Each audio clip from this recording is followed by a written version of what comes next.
Hey, what's up, AG? This is Gordon, man. Again, grateful for your time and all of what you've done to help us with this process, man. Just understanding our value prop and, of course, moving through the initial investment process. So I wanted to pre-record our pitch so that you could listen to it before our meeting tomorrow. I know we only have 30 minutes, so I wanted to just record a 10-minute, maybe 12-minute pitch for you so you can listen to it, give me some feedback, and then tomorrow we can talk also about initial investor list that you think that I should be talking to, and just as we close out the Village Capital program. And again, just thank you so much for your time, man. So official pitch. um Alec, thank you for being here today. Here, so excited to talk to you a lot about Nia. I have about 10 to 12 slides, maybe a little bit more that I wanted to share with you. But as you know, we're Nia. We are a startup focused on eliminating food deserts across America. And so before we get started, I just wanted to tell you a little bit about myself. I started my career off at Deloitte, and I was focused mostly on all things food, food manufacturing, food distribution. Really, my key takeaway out of my first 3 years at Deloitte was that I learned how food gets from farm to table. And so after those 3 years, I was applying to business school, and I ended up getting a question on my Stanford essay that asked me, "Why do you exist?" At 25 years old, I could not even fathom what that answer was, and so I took a big leap and actually applied to a fellowship through Princeton University to go live in Africa for a year. And I worked at an education foundation that was focused on just really education reform as a nonprofit. What we did is two things. First, we gave scholarships to kids in rural areas of Zambia to go to really good private schools. And then second, we worked on technology products that scaled throughout the country. That changed my life forever. And I coined two words that I are definitely a vision of mine is community capitalism. And how do we take first, community problems like food deserts, but solve them with capitalism? And that's what I wrote my business school essays on. I was blessed to get into University of Chicago, and I was really focused on getting into capital markets. As you can see here, I spent a number of my years at the business school in private equity. My last stop, actually, I worked at FM Capital that was focused on investing in mobility and transportation companies at the Series A level. And so after 2 years, we were actually starting our fund four. I was getting promotion, and I told my boss that I wanted to be an entrepreneur. And so, luckily enough, my boss and the firm actually ended up putting some startup capital behind me to start Nia, and Nia was born. And so, just to start us off on the same definition, food deserts are low income areas where the people that reside there do not have a full service big box grocery store.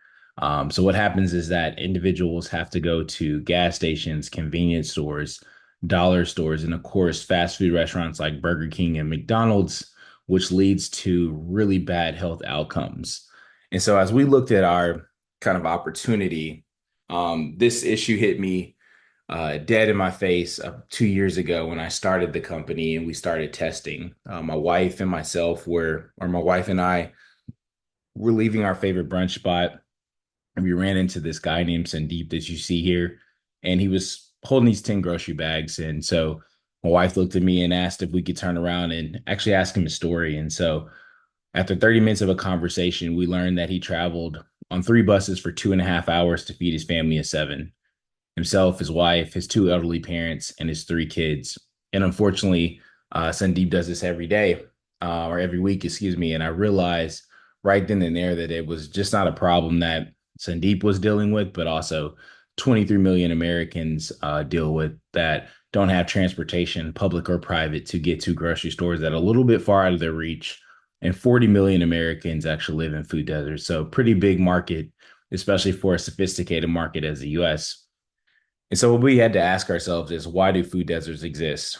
They exist for a lot of reasons, but the ones that we were focused on, like in the cases of Sandeep with the lack of transportation, is grocery stores are high capex and high operating cost business. So it takes a lot of money to first build a grocery store. Second, they're very low profitable businesses because the high opex, from the storefronts. the labor costs, the food costs to actually purchase the food, et cetera. And then lastly, given the fact that there's, sometimes income discrepancies, but also other things such as the lack of transportation, there's lower volume and value in food deserts other than other areas around the cities and country. And so we had to think to ourselves, how do we eliminate food deserts profitably and, of course, sustainably? When we look at our solution, it first starts with technology. We look at our solution as a way for someone to actually click the items that they want and they can actually purchase those where they live, work, and play. And I'll talk to you a little bit about what we think about that proximity question. And then also integrate that with all of the payment types that individuals have, whether they're debit cards, credit cards, and of course, the EBT options such as Snap. And so, again, this is just an e-commerce site that is called www.niafood.com. And people order online with their basic necessities and household items that they need. The second approach that we have to our solution is that we're focused on hyperlocal. We know the grocery stores are not there. And of course, people have to opt into very unhealthy selections from corner stores and gas stations. What we believe is that there's community pickup locations where people live, work, and play. Again, this is like curbside, where someone can pick up their order after they order it 2 days later.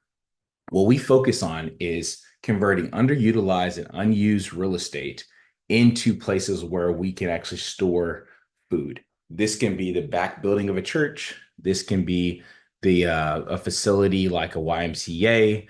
This can actually be an apartment building in their community space, or this can even be a gas station.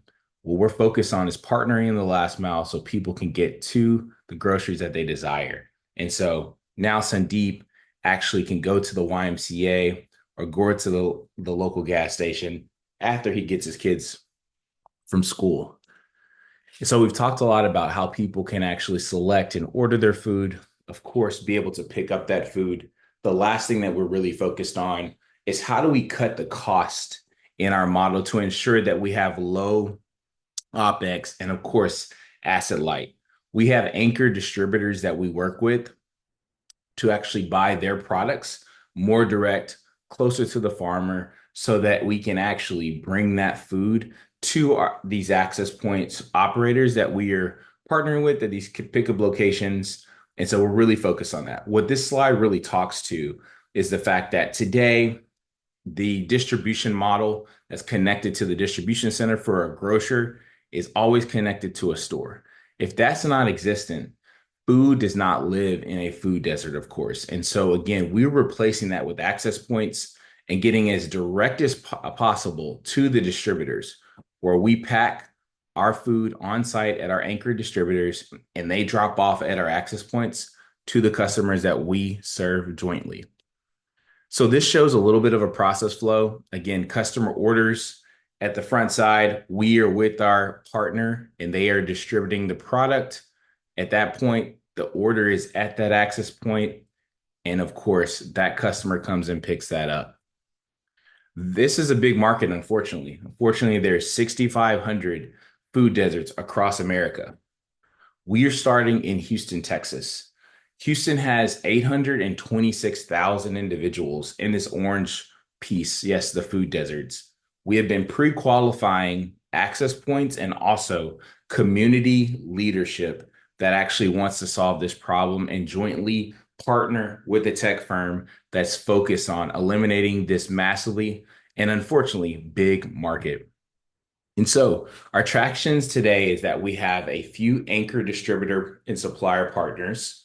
We are partnered with large nonprofit and community organizations, and we are also working with a private, commercial convenience store chain that can actually serve as our access points, not just in Houston, but also focus on nationwide expansion once we look at other markets. We've completed 3 pilots in different areas of Houston where we believe all initial questions have been answered, and we can talk a little bit about that. Of course, we have access points that we've pre-qualified and ready to go. And then we have partners that can help us get additional equipment to solve the last mile issue if equipment is needed, such as refrigeration and freezers. And so in our model, again, we're very excited because everyone wins.